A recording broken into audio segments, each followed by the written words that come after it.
कल्लो कभी तैयार होकर घर से निकल ही रही थी कि उससे उसकी सास कहती है, बहू, रोज रोज तुम्हारा यूं तैयार होकर घर से बाहर जाना ठीक नहीं है। तुम एक अंडे की माँ हो और तुम्हें अपने अंडे का ख्याल रखना चाहिए।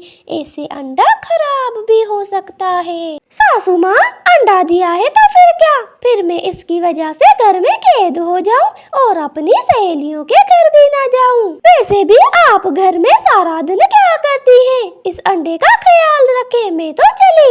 और यूं कल्लो हमेशा की तरह अपनी सास को बातें सुनाकर अपनी सहेलियों की तरफ चल पड़ती है। दूसरी तरफ कल्लो के पड़ोस में एक रानी चिड़िया रहती थी।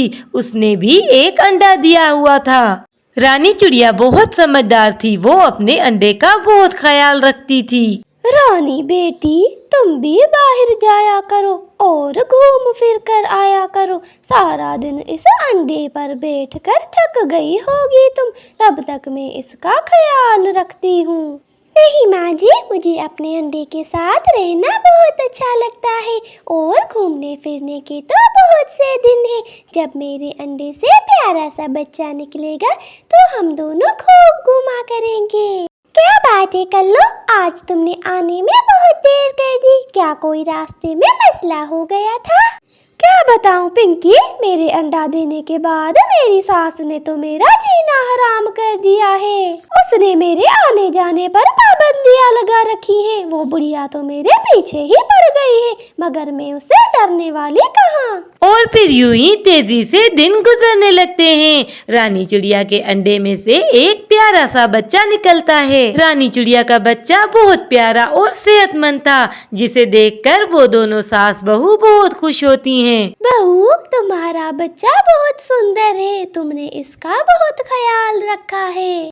हाँ माँ जी, मगर सिर्फ मैंने ही नहीं बल्कि आपने भी मेरे बच्चे का बहुत ख्याल रखा है। इधर कल्लो के अंडे में से एक छोटी सी कौवी निकलती है जो बहुत कमजोर सी थी। बहू, तुम्हारा बच्चा तो बहुत कमजोर है, मगर ये सब कुछ तुम्हारी वजह से हुआ है। अगर तुम अपने अंडे का अच्छे से ख्याल रखती तो तुम्हारा बच्चा बहुत प्यारा निकलता।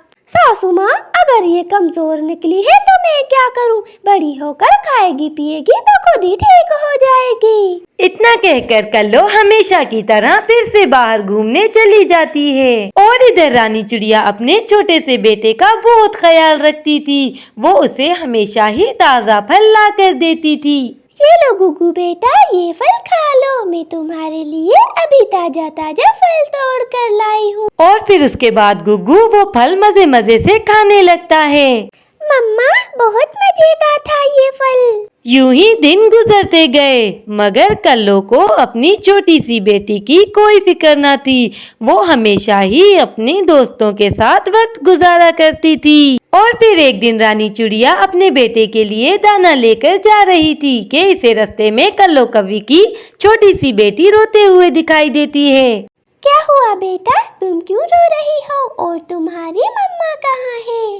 आंटी, मेरी मम्मा अपने फ्रेंड्स के घर गई हुई है और मुझे बहुत भूख लग रही है, इसीलिए मैं रो रही हूँ। क्योंकि रानी चिड़िया भी एक माँ थी, इसीलिए उस कवि की बात सुनकर रानी को बहुत दुख होता है। कोई बात नहीं बेटा, कल्लो बहन आ जाएगी। जब तक तुम ये दाना खा लो, मैं अपने बेटे के लिए दूसरा ले जाऊंगी। थैंक यू आंटी, आप बहुत अच्छी हैं। इसके बाद वो छोटी सी कौवी वो सारा दाना खा लेती है, क्योंकि वो बहुत भूखी थी।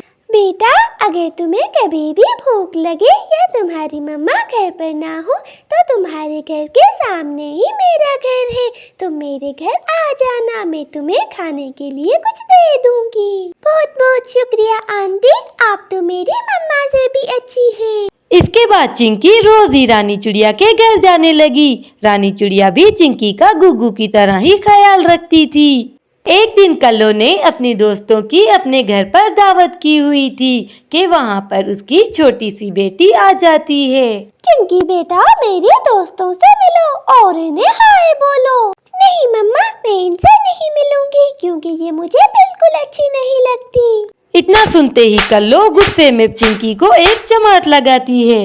इतनी बदतमीजी होकर माँ से जुबान चलाती है। अगर आइंदा ऐसे किया तो मैं तुम्हें बहुत मारूंगी। नहीं नहीं है आप अच्छी मम्मा, क्योंकि आपने इन दोस्तों की वजह से मेरा बिल्कुल ख्याल नहीं रखा। आज के बाद मैं आपसे बात नहीं करूंगी। फिर रोते हुए पिंकी वहाँ से चली जाती है। चिंकी रोते रोते रानी चिड़िया के घर पहुँच जाती है, मगर वहाँ जाते ही चिंकी बेहोश हो जाती है। अरे ये क्या हो गया? चिंकी क्यों बेहोश हो गई? मुझे जल्दी जाकर डॉक्टर को बुलाना होगा।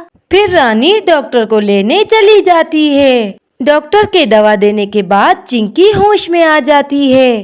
डॉक्टर साहब, चिंकी को क्या हुआ और ये क्यों बेहोश हो गई थी?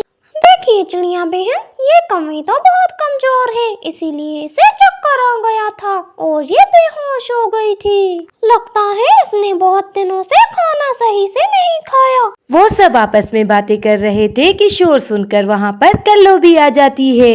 चिंकी को यूं लेटे हुए देख कल्लो तो बहुत परेशान हो जाती है। चिंकी, क्या हुआ बेटी? कोई कुछ बोल क्यों नहीं रहा? मेरी बेटी को क्या हुआ? अच्छा, तो आप हैं इस कौवे की माँ। आप तो बहुत लापरवाह माँ हैं। आपने अपनी बेटी का बिल्कुल ठीक से ख्याल नहीं रखा, इसलिए इसे बहुत कमजोरी है। आप अपनी बेटी का खाने पीने का अच्छे से ख्याल रखें, वरना इसे कुछ भी हो सकता है। कल्लो बहन, इसे खुराक के साथ साथ प्यार की भी बहुत जरूरत है। आप इसका बिल्कुल ख्याल नहीं रखती, इसीलिए ये बहुत चिड़चिड़ी हो गई है। आप एक माँ होकर ये कैसे बोल सकती हैं कि हमारे बच्चे ही हमारे लिए सब कुछ होते हैं?